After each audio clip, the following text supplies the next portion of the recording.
சிவந்தி academy Tiruchendur SSC CGL-க்கான சிறப்பு online பயிற்சி வகுப்புகள் நடைபெறுகிறது.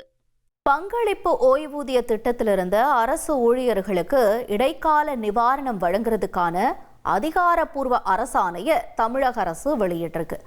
பணப்பலன் கிடைக்காம தவிக்கக்கூடிய சுமார் 10,000 ஆசிரியர்கள், அரசு ஊழியர்களுக்கு இது எந்த வகையில பயனை தரும் என்பது பற்றி அலச இணைகிறார் எமது செய்தியாளர் சங்கரன். தமிழக அரசு ஊழியர்கள், ஆசிரியர்களுக்கு ஒரு இனிப்பான செய்தியை தமிழக முதலமைச்சர் அறிவிச்சிருக்கார். என்னன்னா, தமிழக அரசுடைய பல்வேறு துறைகளில் பணியாற்றக்கூடிய அரசு ஊழியர்கள், ஆசிரியர்கள் எண்ணிக்கை பார்த்தோம்னா கிட்டத்தட்ட ஒரு 9 லட்சம் பேர் இருப்பாங்க. இதில் 5லிருந்து ஒரு 6 லட்சம் பேர் வரை பங்களிப்பு ஓய்வூதிய திட்டத்தில் இருக்கிறாங்க. அதாவது 2003ஆம் ஆண்டு ஏப்ரல் 1ஆம் தேதிக்கு பிறகு அரசு துறையில் சேர்ந்தவங்க எல்லாருமே பங்களிப்பு ஓய்வூதிய திட்டத்தில் இருக்கிறாங்க. இவர்களுடைய நீண்டகால கோரிக்கை என்னன்னா, தங்களுக்கும் பழைய ஓய்வூதிய திட்டம் வேணும் அப்படிங்கிறது தான். இந்த கோரிக்கையை முன்வச்சு தான் ஜாக்டோ ஜியோ அமைப்பு பல ஆண்டுகளாக போராட்டமும் நடத்திட்டு வருது. பல அமைப்புகளுடைய கோரிக்கையும் இந்த பழைய ஓய்வூதிய திட்டம் வேணும் அப்படிங்கிறது தான்.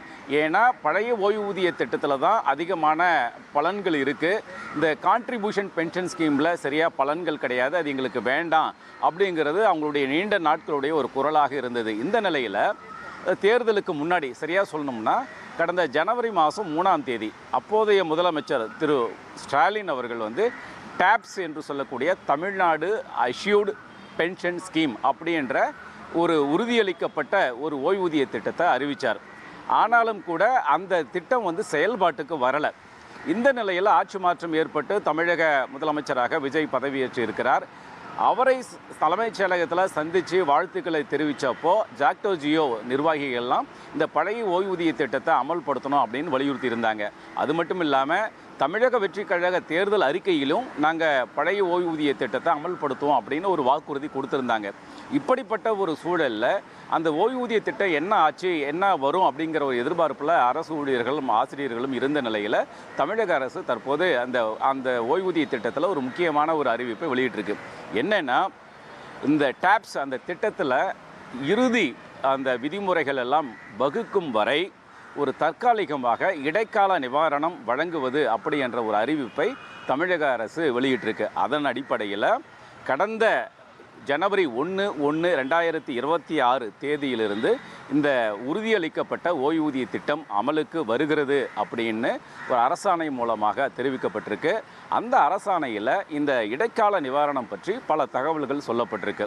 அதன்படி 1/1/2026க்கு பிறகு, அதாவது பணி காலம் நிறைவு செய்த ஓய்வு பெற்ற அந்த பங்களிப்பு ஓய்வூதிய திட்டத்தில் இருக்கிற அரசு ஊழியர்களோ அல்லது ஆசிரியர்களோ அவங்க ஓய்வு பெற்று இருந்தாங்கன்னா அவங்க கடைசியாக வாங்கின சம்பளத்தில் 30% அது அல்லது இப்போ 10,000 ரூபாய், இதில் எது அதிகமோ அதை கணக்கில் எடுத்துப்போம்.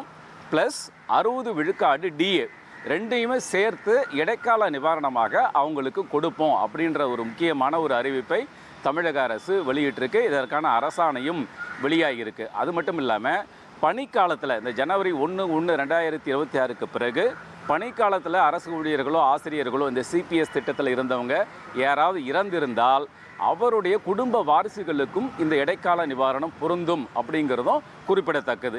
எனவே இந்த அரசு ஊழியர்கள், ஆசிரியர்களுக்கு குறிப்பாக இந்த பங்களிப்பு ஓய்வூதிய திட்டத்தில் இருக்கக்கூடிய சுமார் ஒரு 6 லட்சம் அரசு ஊழியர்கள், ஆசிரியர்களுக்கு இது மிகுந்த ஒரு பயனளிக்கும் அப்படிங்கிற ஒரு கருத்தை அரசு ஊழியர்கள், ஆசிரியர்கள் எல்லாம் சொல்கிறாங்க.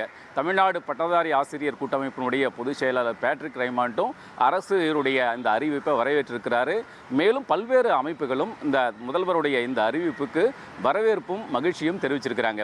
மேலும் இந்த உறுதியளிக்கப்பட்ட ஓய்வூதிய திட்டத்தினுடைய முழுமையான விதிமுறைகள் எல்லாம் வகுக்கப்படும் வரை இந்த இடைக்கால நிவாரணம்ங்கிறது அமலில் இருக்கும் அப்படிங்கிறதும் குறிப்பிடத்தக்கது.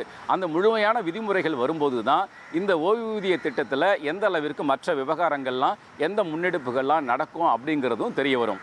சிவந்தி அகாடமி திருச்செந்தூர் SSC CGL-க்கான சிறப்பு ஆன்லைன் பயிற்சி வகுப்புகள் நடைபெறுகிறது.